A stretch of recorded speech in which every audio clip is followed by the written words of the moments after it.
Bagaimana hukum sholat kita? Gimana hukumnya sholat kita kalau kurang khusyuk karena tetangga kita bau badan?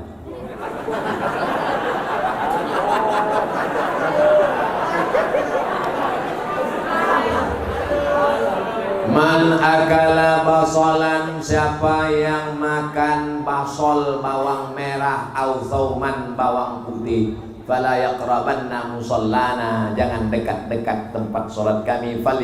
Falyatazil masajidana, jangan masuk ke masjid kami. Habis makan bawang merah bawang putih belum gosok gigi masuk ke masjid. Ayatnya kurang lebih Innal malaikata tata'adza, malaikat tersakiti dengan bau mulut. Makanya Nabi mengatakan laula an asyqa ala ummati, kalau tidak memberatkan bagi umatku la amartuhum bisiwak, kusuruh mereka bersiwak, bergosok gigi. Makanya kadang imam-imam khususnya banyak dari kalangan jamaah tabligh mengantongi siwak. Luruskan shaf, luruskan shaf.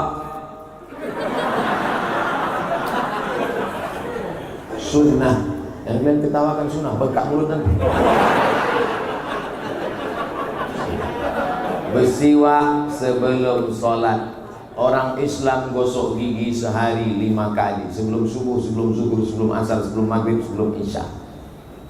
Tak usah ajari orang Islam tentang kebersihan, sama mengajar itik berenang. Oleh sebab itu maka ini masalah bau mulut, bau. Adapun bau badan, cuma menghilangkannya makan garam Inggris, broklat. Tapi kalau udah makan itu pagi, sehari itu jangan pergi karena mencret.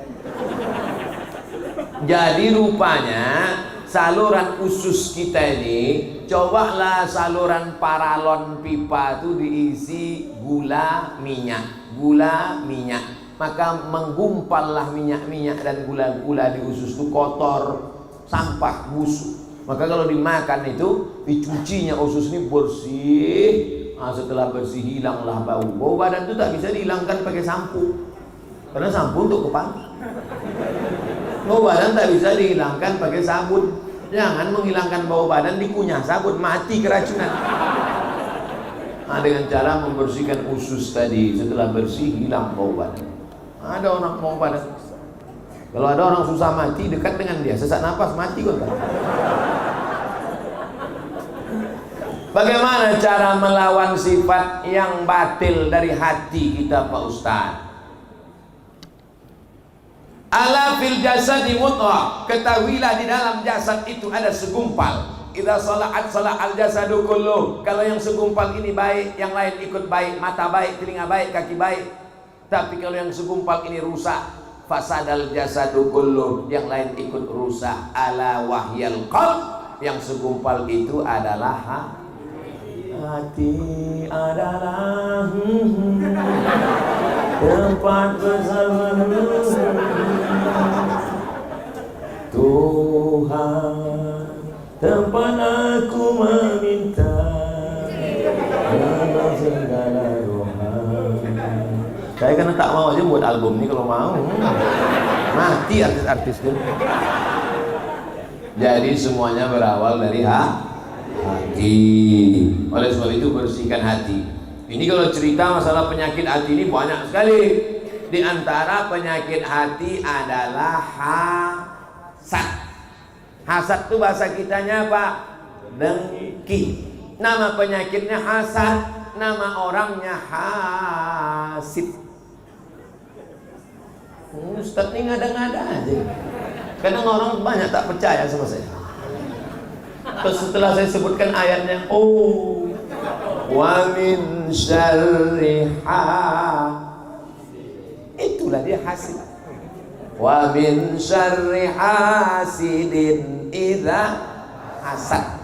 Hasad nama penyakitnya, hasid nama orangnya. Kenapa dalam Quran tuh hasidin? Ada baris bawah gua, hasidin. Makanya kalau ngasih nama anak jangan asal buka Quran. Ini lahir anak, kok yang buka Quran? Siapa namanya? Hasidin.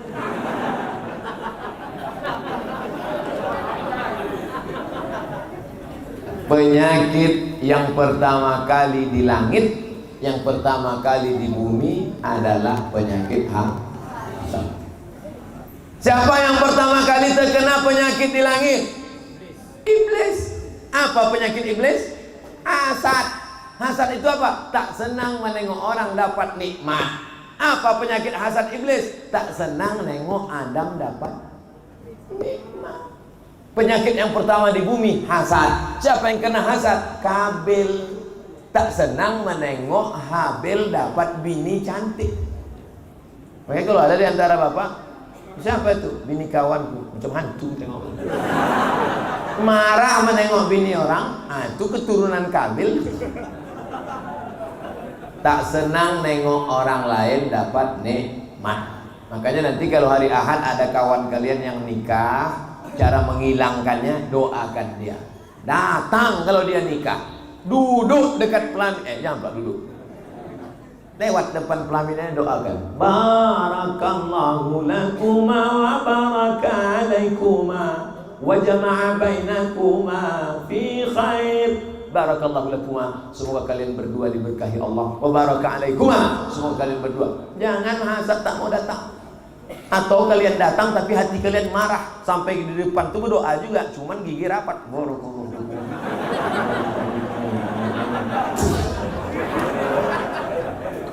Ibu juga jangan hasad, Bu. Ya, itu yang nikah di hotel itu siapa? Kawan anak saya. Yang kemarin satu kelas sama anak ibu. Iya. Kok anak dia nikah duluan? Iyalah, dia pakai pelet. Dia pakai dukun. Doakan mudah-mudahan dia dapat anak keturunan yang soleh dan solehah. Amin. Jodoh kalian insya Allah akan dikirimkan Allah. Kau kenapa belum nikah juga? On the way. Begitu caranya. Ini tak lama lagi kan bulan Muharram, bulan Safar, Rabiul Awal, Rabiul Akhir, Jumadil Awal, Jumadil Akhir, Rajab, Sya'ban, Ramadan. Di bulan Ramadan yang belum nikah nih, mudah-mudahan nanti Ramadan dibangunkan oleh istrinya sahur. Jangan sampai kalian dibangunkan jam weker. Apalagi dibangunkan mercun. Assalamualaikum Ustaz. Waalaikumsalam warahmatullahi wabarakatuh. Saya mau bertanya, cara yang baik menghindari dari teman yang ingin menghancurkan kita, atau dia tak ingin saya menjadi orang yang baik. Tinggalkan dia. Hijrah. Kau cari kawan remaja masjid Nurul Huda yang baik-baik, yang soleh-soleh. Karena kalau kau tetap sama dia, walaupun kau tak pakai sabu-sabu, paling tidak kau ikut duduk sama dia. Kalau datang razia BNN tertangkap juga. Kalaupun kau tak ikut pacaran, paling tidak kau ikut bersubhat, berkolusi dengan dia. Oleh sebab itu maka lawan, hijrah, pindah. Kalau saya tak berkawan dengan orang yang jahat, siapa yang nanti menasihati mereka? Saya khawatirnya kalian mancing ikan, mestinya kalian balik bawa ikan. Tapi kalau kalian tak kuat, kalian dilarikan ikan. Yang dipancing ikan paus, yang mancing beratnya 20 kilo, habis kalian dimakan ikan. Paham yang saya cakapkan nih? Buatlah komunitas pemuda hijrah. Jangan takut. Ini banyak yang takut nih. Nanti kalau udah hijrah nggak bisa pakai motor lagi. Nanti kalau kami sudah hijrah tak bisa main futsal lagi. Tetap main futsal tapi pakai celana panjang.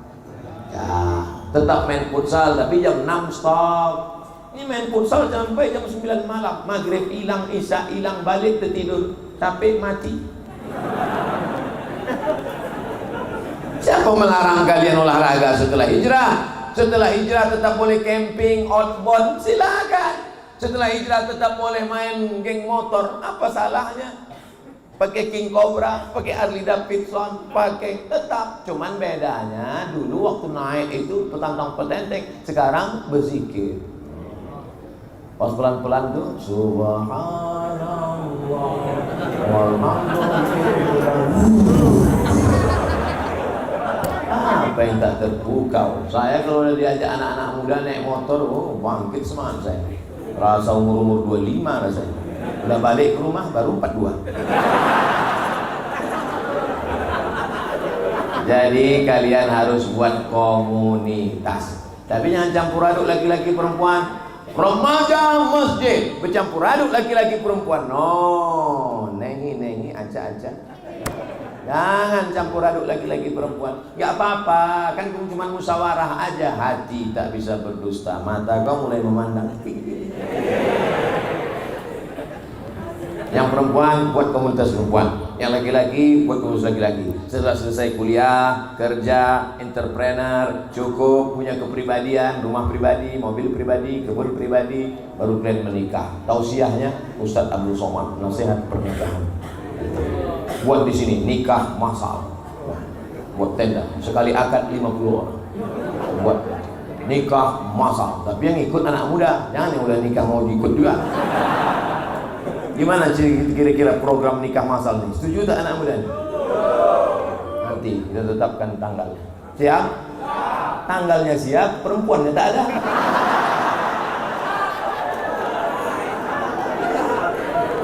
Siapa yang menolak pinangan anak-anak muda yang soleh-soleh ini?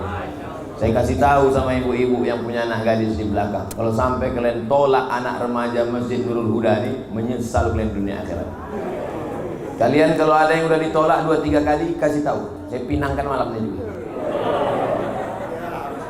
Kalau tak mau saya minangkan, Ustadz Iqbal minangkan, ketua panitia minangkan. Tapi kalau bisa jangan saya, karena kalau saya yang minangkan nanti takutnya saya yang diterima ya.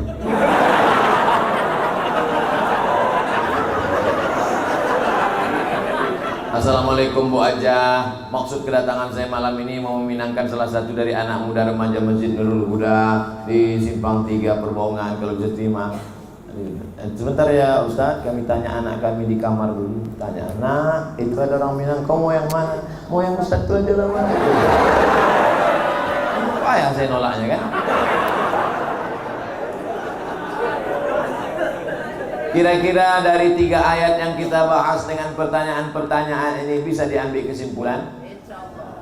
Jadilah orang beriman. Setelah beriman takut pada Allah. Istiqamah, jangan sampai mati kecuali dalam keadaan muslim, la ilaha illallah Muhammadur Rasulullah. Setelah itu tetap bersaudara dalam tuntunan Quran dan sunnah dibimbing oleh ulama. Jangan caci maki, sumpah serapah, berkelahi hingga rusak persatuan. Ingat nikmat Allah terbesar, selamat dari api neraka, karena hati sudah ditundukkan menjadi bersaudara.